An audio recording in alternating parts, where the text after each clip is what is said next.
Welcome to the first Chesapeake chat session. I'm Victoria Mulvihill, and I'm a first Chesapeake alumni. I will be helping to introduce the first Chesapeake chat sponsored by Newport News Shipbuilding. I would like to thank this session sponsor, Bechtel, for making this chat possible.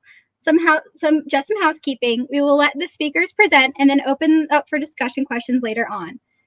The session today is what to say and how to talk to sponsors in times of crisis. I would now like to welcome this session's speakers, Anne Boleyn and Kat Spears. Hi. Hello. Hello. So I'm going to start off today. My name is Kat Spears, and I work in development with First Chesapeake. I've met some of you at some of the competitions this year before the season was cut short, and got a chance to meet a lot of folks, which was really great. And I look forward to meeting more of you once we're out of quarantine. And I hope this message is finding everybody well. I just wanted to give a quick overview today, talking kind of at the 50,000 foot level about development right now while we're in the midst of this COVID-19 crisis. And so the thing, I've been watching a lot of webinars lately and listening to a lot of people talk who are in the nonprofit sector and who work in fundraising for nonprofits, and hearing a lot of the same thing repeated. And what we're hearing is that the communications and fundraising efforts that you're doing now are the same as they will be at any other time. So some of the things that are important to remember right now, for those of you who are thinking about future funding and looking to fundraising for the next year, for the next season, right now the organizations and the individuals who work in charitable giving are experiencing a lot of stress. They're having to mobilize and turn on a dime and change their funding models and their priorities. So it's a tough time for them. The people that you would normally communicate with and be sharing your successes and your stories, they're going through a stressful period. So that's something to keep in mind. If you are reaching out to talk to sponsors, existing sponsors, take your message and lead with empathy. We don't know what type of situations they may be experiencing personally or professionally, and so it's important to be sensitive to that when you are reaching out to talk to people. Another thing that's important is to be really clear in your communications with your sponsors.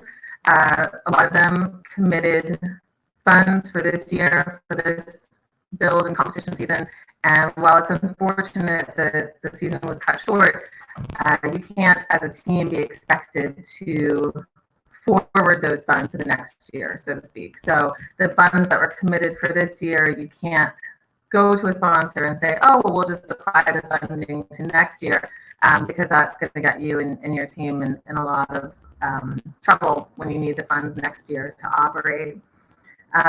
It's important right now to stress in your communications that the first programs are about a lot more than competition, right? They're about teamwork and the STEM experience in your after school and weekend activities during the build season. They're about building professional skills beyond just those skills that you use at competition.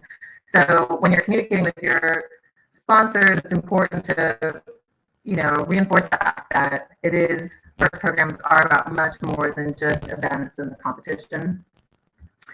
So the priorities for your sponsors may shift in the short term, but because there's a lot of human need right now, but in the long term, your sponsor's focus is going to stay the same. So and companies are still really uncertain, and individuals are still really uncertain about how COVID-19 is going to impact them and all of us. And so, so right now they may just not have the answers that you need from them.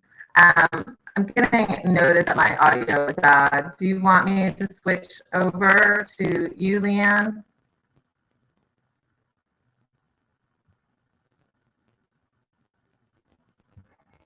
Can everybody hear me? Everything's okay? unmute. Am I unmuted now?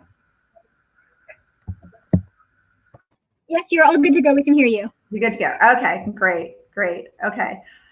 So we can switch over to me, and I can just go ahead and go from here. Unfortunately, my notes are not, I don't have Kat's notes, I just have my notes, but we were going to build on this. So I'm Anne Boleyn. I'm the executive director of First Chesapeake. I've been in fundraising for 20 years now. So I was just going to go ahead and give you some examples of ways that you can talk to folks and just kind of give you an idea of how folks are thinking if they're a sponsor, hopefully give you some tips. So I will go ahead and do that. As Kat was talking about,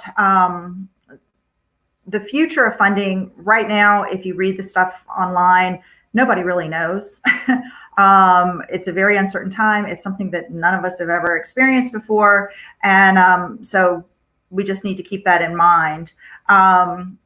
It's always smart to keep the lines of communication open, though, especially with your current sponsors. What I would recommend is if you are communicating with your current sponsors right now, just be very positive. And if you are communicating, or if you're thinking about communicating with potential sponsors, it might be a good idea to wait a little bit. I'm not sure how much y'all know about what a fiscal year is, but most companies are on a July 1st fiscal year, which means that their budget goes into effect July 1st. So they're not going to really want to talk to you about funding you for the next year until May or June. And right now, since everything's up in the air, it just wouldn't do much good. If you are talking to a government agency, if you're talking to a government contractor, someone like that, they're usually on an October 1st fiscal year, which is good because that gives you a little bit more time to kind of see how the season is going to play out. You would want to go in and talk to somebody around September or October. August or September. Another thing that you need to remember is just be honest with your sponsors about what's going on right now. It's I don't think it's a surprise to anyone that times are tough, but you also want to put a positive spin on it. You could say things to a current sponsor like, we weren't able to compete at our second competition, so instead our team went to work creating face shields for hospital workers. Or your support has helped us build one of our best robots ever, and we made it to the semifinals at the Haymarket event. So you want to make sure that your message is positive, but you're also being very honest with people as to what's going on. Kat had mentioned something about rolling funds into the next year. If you're talking to a sponsor about rolling their funds into the next season, that's not a really good idea because that means you probably already spent some of those funds already. So you're going to be behind next year because you're not going to be getting the full amount. And let's see. Okay. I'm sorry. I need to put my glasses on. And we can switch back to Kat, and so she can finish. Is Kat working now? Yeah, I think she should be working. Let me go through the examples of the future funding, and then we'll switch over. All right. Okay. Thank you. So if your sponsor wants to roll their funds into a sponsorship for next year, try to work with them instead. See if you can get them to do something like we're doing with these chats. Do something online, assign them a session, just so they get a little bit more exposure. You could post team or graduating senior spotlights online and tie a sponsor to that. Say, this outstanding person, this is sponsored by. Just try to find another way that those sponsors can get exposure this year, so they don't feel that they want to apply funds for next year.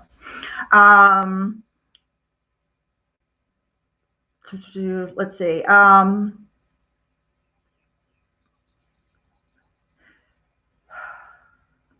I guess I'll get to this one. So while companies are uncertain about when they're going to get back into the offices, They'll be looking for ways to engage their employees in 2021. So when you start talking to folks late summer, early fall, one of the things that you should really do is think about their employee engagement. That's what a lot of companies are looking for. They're looking for what you call a one and done, which is where their employees can either attend something, or you can attend something for their employees and just work with them for a couple of hours, maybe even an hour. And it's just easy for the companies to do. Thought is, if you need help assembling like maybe a practice field one afternoon, ask if some of the employees want to come out and help you with that. Can they judge at an off-season event? That's another thing that a lot of companies like to do. Even if you want to do something online, see if you could ask a sponsor's company or a sponsor if some of their employees want to listen to your team presentation and then give you some feedback. That's another idea too. So just as you're getting into the next year, this upcoming year, think about ways that you can engage the employees, not just the company. Okay, so now we can toss it back over to Kat. I hope my sound quality is improved. Is it better? Oh, great. Thank you. I got the thumbs up from Victoria on that. Good. So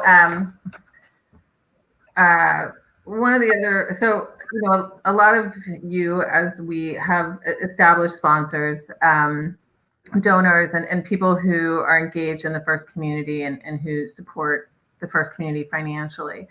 And the same thing is true of a major donor who invests $100,000 or a donor who invests $10.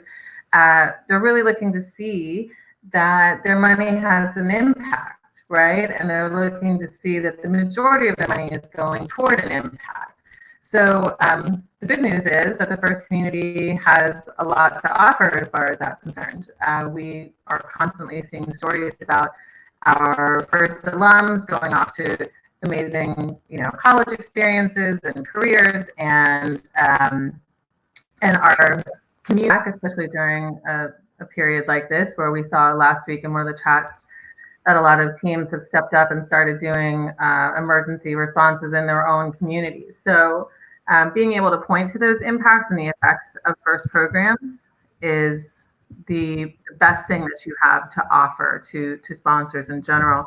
So whether you're talking about communicating with sponsors that you already have, or whether you're looking for new sponsors, you want to be able to talk about impact. You want to be able to talk about the measurable outcomes, as we say, of what work you're doing.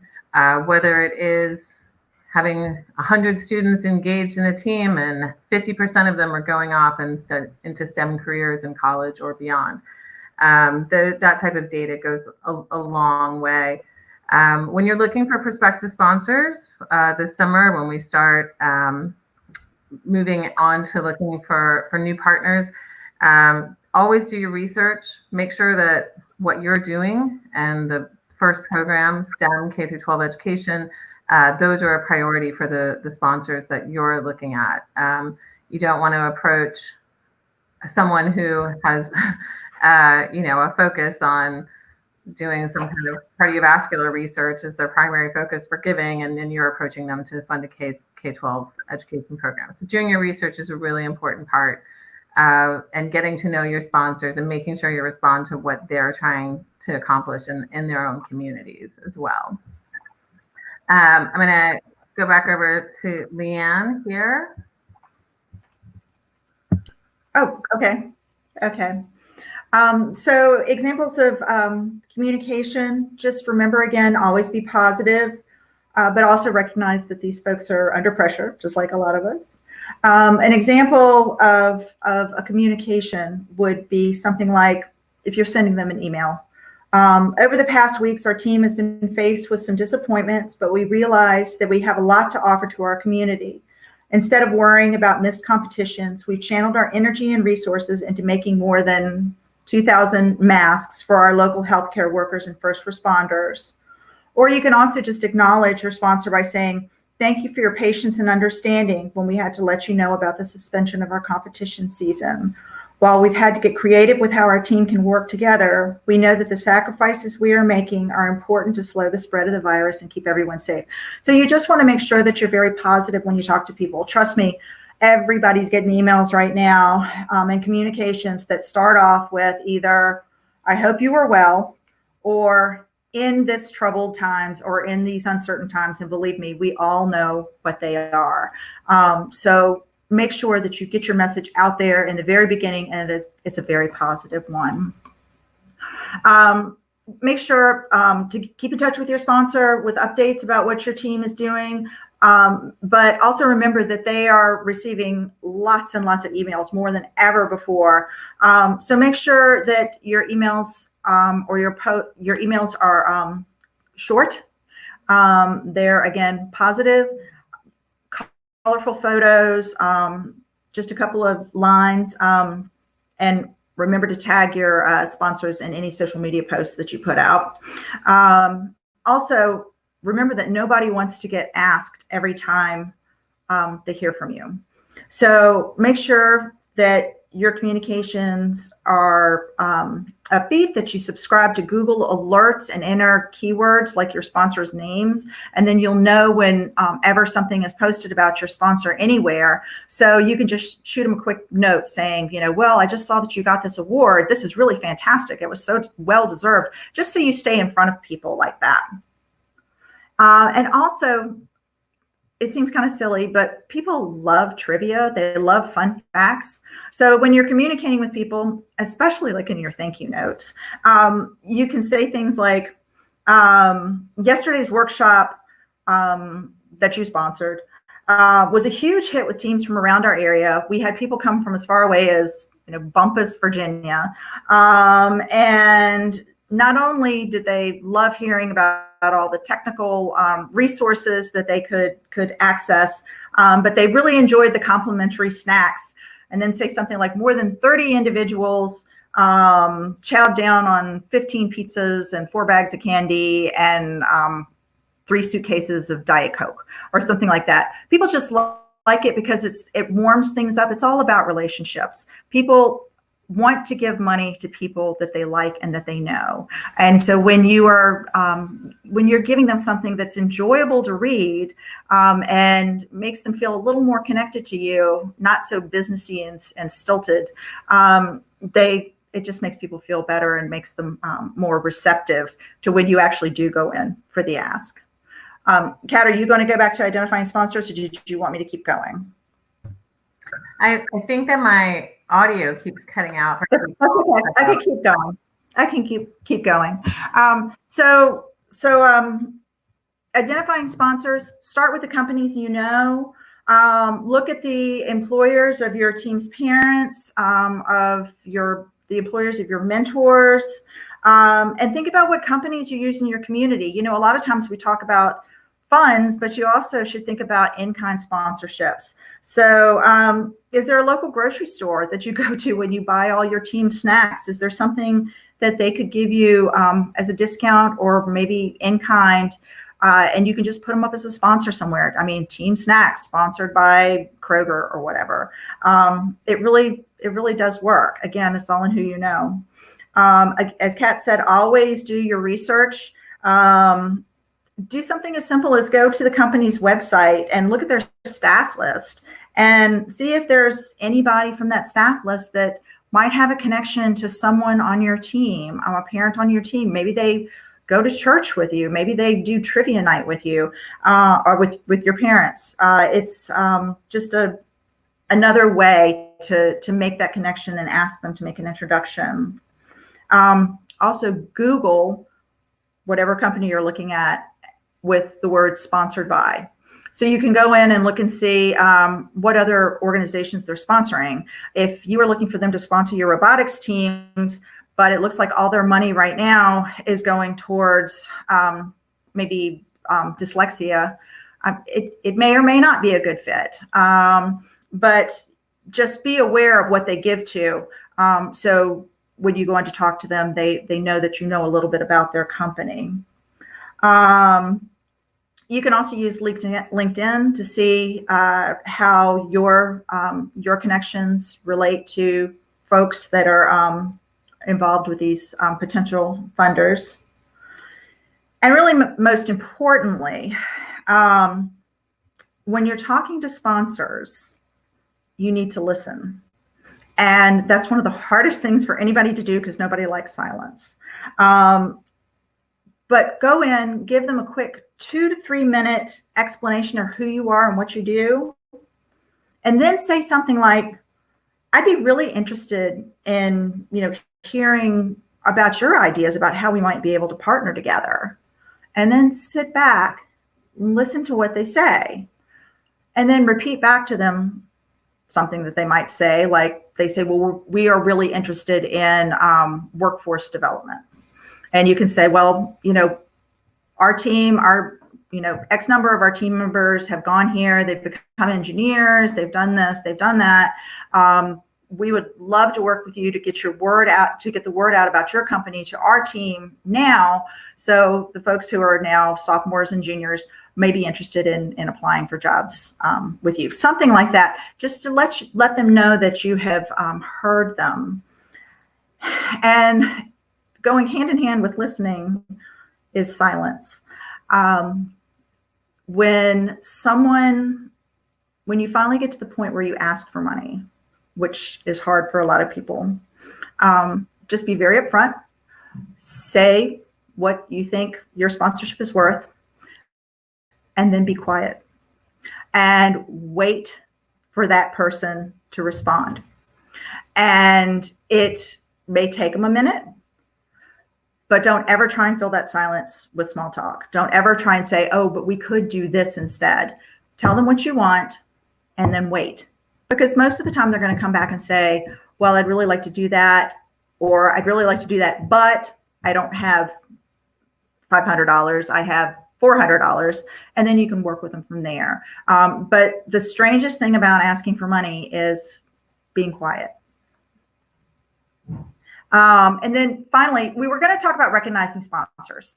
And lots of y'all are very good at this. So I don't want to point, and I know we need to leave some time for questions. But recognizing sponsors isn't just about saying thanks. It's also talking about the impact. And I think I talked about that a little bit earlier when we're talking about numbers. Make sure you always have numbers to back up what you're saying, and make the sponsor feel good about what they've done. I mean, it's their money. They're buying something. So you can just talk about the impact that it's had on your team. You can tell stories. And again, provide data. Data is always important. Keeping sponsors updated throughout the season is very important, even if it's just, like I said, a very short note with a photo or two. And then there are ways that you can, that you really should recognize your sponsors. Always make sure if you're posting on social media that you tag them.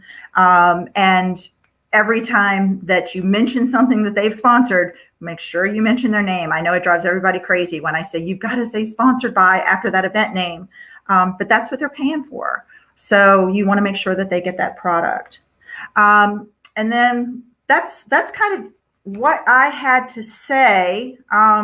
Did you want to open it up for questions, Victoria? Yeah. So if anybody who is listening and in the comments has any questions, please enter those in now. We want to hear from you and answer any concerns that you may have for your team specifically, or just things that you're noticing that you're unsure about. In the meantime, I know you mentioned something about like recognizing your sponsors and all of that, but what are some more of those? Oh, nobody have a comment. Oh, there's one right there. Okay. There's one that says, would you recommend asking companies for their sponsorship in May based on the fiscal year? Yes, as long as you know their fiscal year starts in July. And that's usually something you can find out on the first meeting when you talk to them. But I would say, especially this year, give them at least late May before you say anything to them.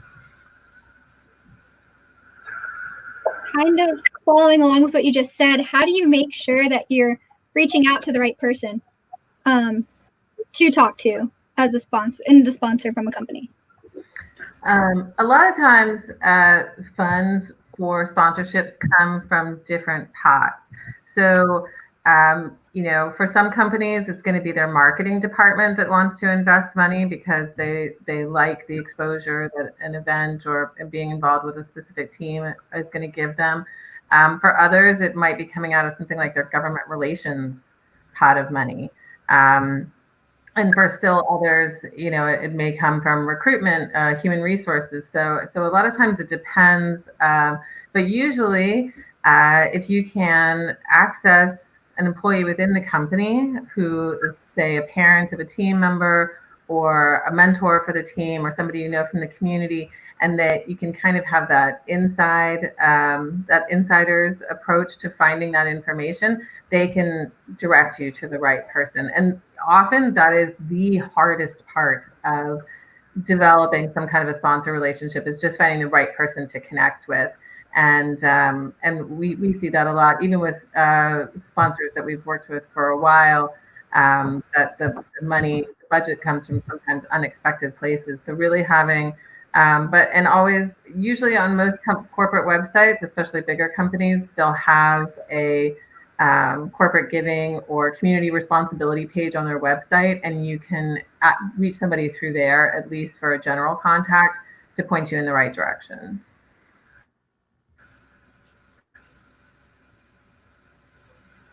Thank you.